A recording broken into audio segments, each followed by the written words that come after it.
In the previous movie, we used the quad draw tool to create the left shoulder of our jacket mesh, then combined our various meshes together and mirrored the result to get the base shape of our jacket model.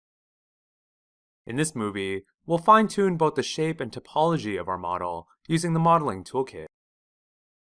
Make sure to set the current project to the provided scene folder, then open the file Jacket Modeling Part 3 Start. First, let's work on getting the right shape for the jacket. That means lengthening it a bit in the front and back. You can do this quickly by using soft selection, which allows you to affect components via falloff. Switch to the Move tool, then open the Tool Settings. Turn on Soft Select. Before you actually move any components, open the Symmetry Settings section and set Symmetry to Object X. Mine now mirrors all operations symmetrically across the YZ plane. You can use the Tolerance attribute to adjust the symmetry's sensitivity if need be. Also note that activating symmetry here also activates it in the Modeling Toolkit. Now select the first two faces along the front bottom of the jacket. Maya displays a falloff region indicating how surrounding components will be affected by the movement of the selected component. Increase the size of the falloff radius by holding B and dragging the left mouse button to the right. Use the Move tool to pull the front of the jacket down while affecting nearby vertices based on the falloff gradient. Make further adjustments to the jacket's waist as you see fit.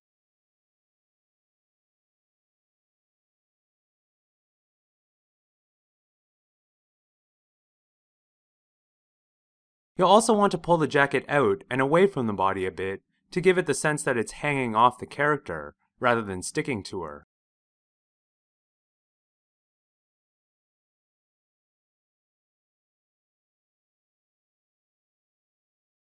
You can turn off soft selection by pressing B when you're done.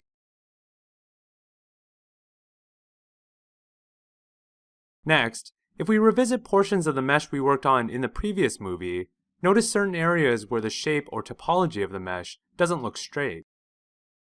When moving vertices around, you can use the plane handles on the Move tool manipulator to restrict the move along only two axes, which can be useful for adjusting a vertex in two directions at once.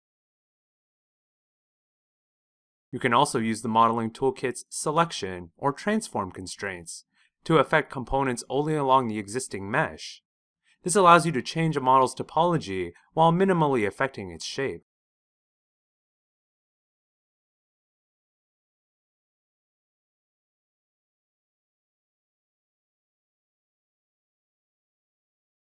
Judging from the shape of the mesh, it may appear as though we're finished.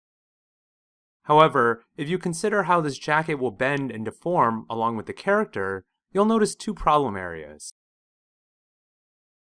First, imagine bending this mesh at the elbow. Doing so would mean these faces on either side would get stretched quite a lot, which would look pretty awful.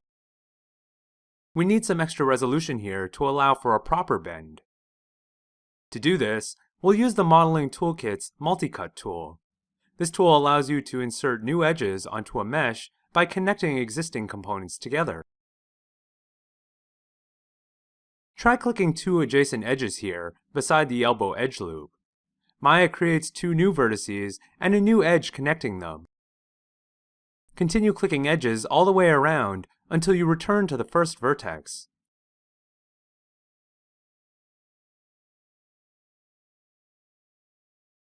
Press Enter to confirm the cut. This new loop will help provide a little more leeway for a bend at the elbow, but we need more. This time, rather than manually creating an edge loop, hold Ctrl. Maya switches to Insert Edge Loop mode. Now you can create an entire edge loop with one click. You'll find more keyboard shortcuts listed in the Keyboard Mouse Shortcuts section of the Maya documentation.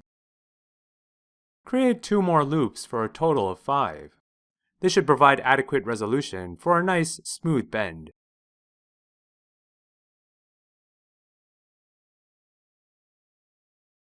The second problem area is here where the shoulder meets the body.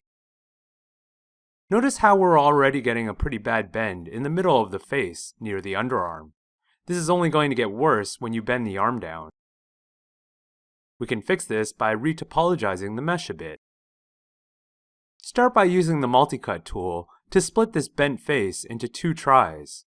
Do the same on the back.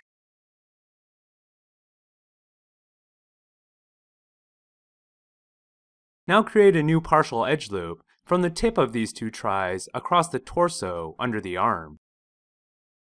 Delete the old edges to turn the try back into a quad, but which now runs under the arm instead of across the body. Connect the 2 remaining tries under the arm by creating another partial edge loop. Now insert one more full edge loop by control-clicking. This will help with the shoulder and underarm deformations. Now use the Move tool to spread out the vertices into more normalized quad patterns.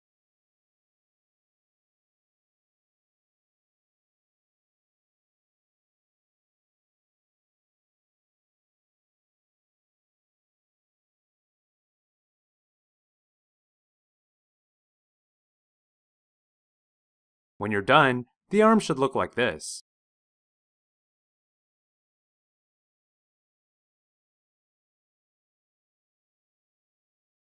As a final cleanup step, delete the mesh's history. Now we have a correct shape and topology for our jacket. In the next movie, we'll create its UV map as well as give it a bit of thickness and extra detail.